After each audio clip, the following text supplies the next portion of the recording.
بسم اللہ الرحمن الرحیم۔ پروگریسو ماڈل اسکول مین کیمپس پشاور روڈ راولپنڈی، جماعت ہشتم، عنوان حدیث نمبر 3، صفحہ نمبر 41۔ عزیز طلبہ، آج ہم اس حدیث کو پڑھنے سے پہلے ایک خاص چیز آپ کو بتاؤں گی رمضان المبارک کے حوالے سے۔ رمضان کا بابرکت مہینہ جو ہے وہ انشاءاللہ تعالیٰ کل سے شروع ہو جائے گا، اس کے لیے آپ سب کو بہت بہت مبارک ہو، اور اللہ تعالیٰ اس مہینے میں، بابرکت مہینے میں، ہمیں نیک اور اچھے کام کرنے کی توفیق عطا فرمائے۔ اور یہ جو آج کل کے حالات چل رہے ہیں اس کی وجہ سے ہماری مسجدوں کی وہ رونقیں بحال تو نہیں ہو سکتی، لیکن اللہ تعالیٰ کا اس دفعہ یہی ارادہ تھا کہ لوگ اپنے گھروں کے اندر نمازوں کو ادا کریں، کیونکہ ہمارے گھر کافی عرصے سے اس طرح پختہ نہیں تھے نمازوں کی وجہ سے۔ تو یہ اللہ تعالیٰ نے ہمیں یہاں پہ بہترین موقع دیا ہے کہ ہم اپنی نمازیں اپنے گھروں کے اندر ادا کریں تاکہ اللہ ہم سے راضی ہو۔ سب سے پہلے ہم لوگ حدیث دیکھیں گے۔ حدیث: الصوم، روزہ، لی، لیے، و، اور ویسے اردو کا لفظ ہے لیکن عربی میں اس کو واو، جیسے انگلش ورڈ پڑھتے ہیں ہم، آپ کے ہونٹوں کی جو گلائی ہوتی ہے وہ نظر آنی چاہیے۔ واو، وا، اور انا، میں یا میرے لیے، اجری، اجر، جزا، بھی، ساتھ اس کے یا دوں گا۔ بامحاورہ ترجمہ اگر دیکھیں تو روزہ میرے لیے ہے اور میں خود اس کا اجر دوں گا، یعنی روزہ جو ہم لوگ رکھتے ہیں وہ صرف اور صرف اللہ تعالیٰ کی ذات کے لیے ہے اور اللہ تعالیٰ ہی اس کا اجر دیں گے۔ اب اللہ تعالیٰ کا جو اجر ہے وہ اس کی رحمتیں کتنی زیادہ ہیں۔ ایک حدیث شریف کا مفہوم ہے کہ اللہ تعالیٰ کی رحمت کے 100 درجے ہیں۔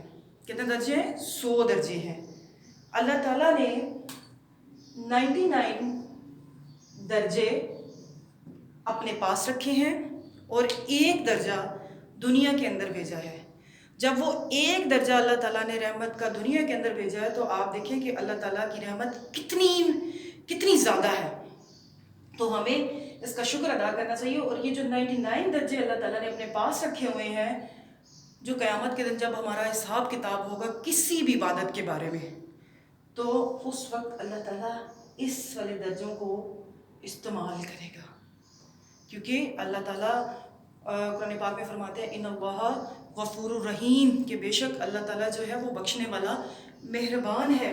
تو یہ بہترین موقع ہمارے پاس آ رہا ہے کہ ہم اس مبارک رمضان میں اپنی گناہوں کو، اپنی غلطیوں کو اور توبہ استغفار کر کے اللہ تعالیٰ سے اپنی مغفرت کروا سکتے ہیں، اپنی بخشش کروا سکتے ہیں۔ روزہ کیسے رکھا جاتا ہے یا اس کا کیا طریقہ کار ہے اس کے بارے میں پہلے بتاؤں گی۔ سب سے پہلے نیت کیا ہوگی روزے کی۔ ایک حدیث شریف ہے: انما الاعمال بالنیات، اعمال کا دار و مدار آپ کی نیتوں پر ہے۔ آپ نے نیت کر لی، میں نے نیت کر لی کہ میں کل روزہ رکھوں گی، تو اس کا ثواب ہمیں مل گیا۔ لیکن کل جب انشاءاللہ تعالیٰ میں روزہ رکھوں گی اور پورے دن کے لیے اللہ کے حکم کے مطابق روزہ رکھوں گی تو اس کا مجھے اللہ تعالیٰ خود ثواب دے گا، خود جزا دے گا۔ روزہ رکھنے کی نیت کیسے ہوگی؟ ویسے تو نیت ہم لوگوں نے باندھ لی، لیکن اللہ تعالیٰ نے کچھ نبی صلی اللہ علیہ وسلم کے تھرو ہمیں کچھ الفاظ بھی سکھائے ہیں، جو کہ روزہ رکھنے کی کون سی دعا ہے؟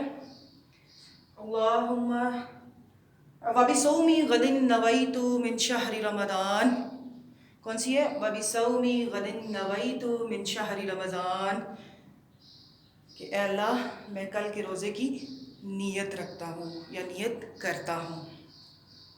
اب روزے کی نیت ہم لوگوں نے کر لی، اب روزہ کیسے رکھا جاتا ہے؟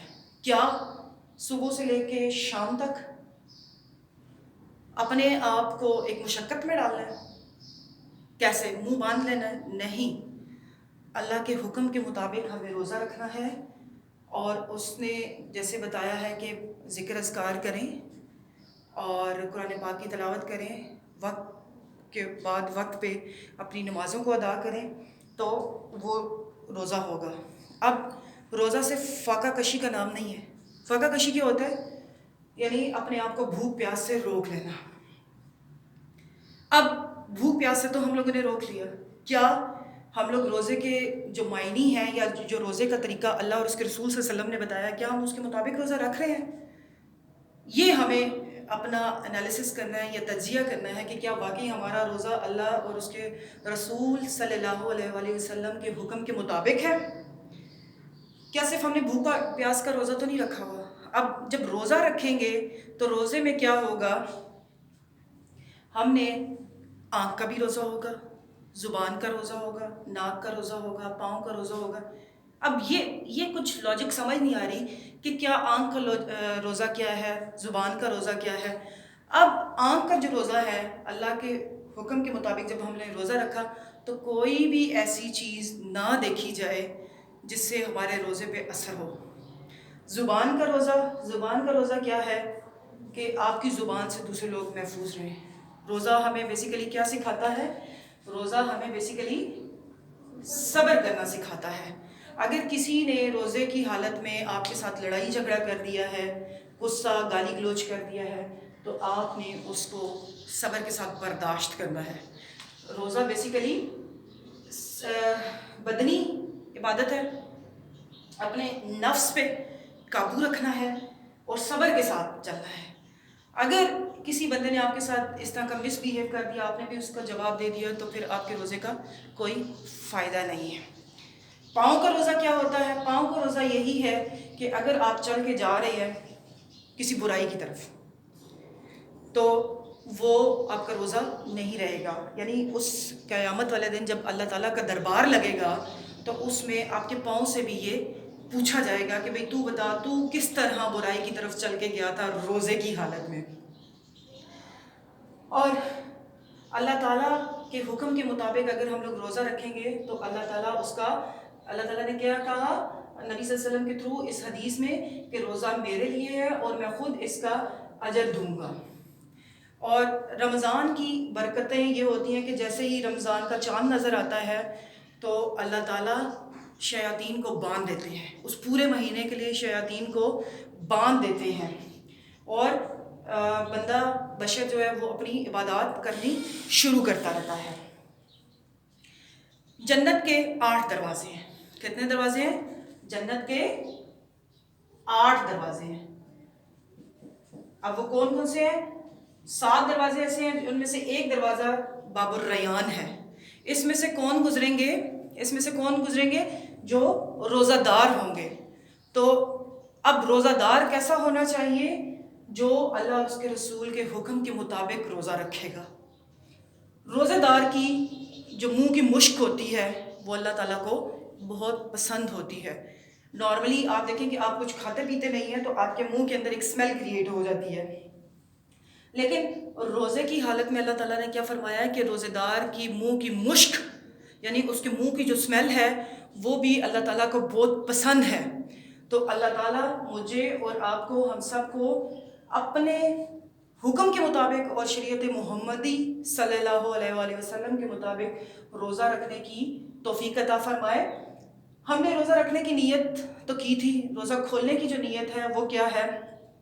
اللہم انی لک صمت وبک آمنت وعلیک توکلت وعلی رزقک افطرت، کہ یا اللہ یہ جو میں نے روزہ تیرے لیے رکھا ہے اور تیرے ہی حکم سے اس کو کھولتا ہوں، اور تیرے رزق جو تو نے رزق مجھے دیا ہے اس پہ میں تیرا شکر ادا کرتا ہوں۔ تو اللہ تعالیٰ نے ہمیں یہ بہترین موقع دیا ہے کہ اس ببرکت مہینے میں ہم اپنے رب کو زیادہ سے زیادہ یاد کریں اور بہت زیادہ ذکر اذکار کریں، اپنے گناہوں کی مغفرت کروائیں۔ اس کے لیے ایک بڑی خوبصورت دعا ہے، استغفر اللہ ربی من کل ذنب واتوب الیہ، کہ یا اللہ میں اپنے گناہوں کی توبہ کرتا ہوں اور تجھ سے معافی مانگتا ہوں اور تو ہمیں معاف کر دے۔ جزاک اللہ۔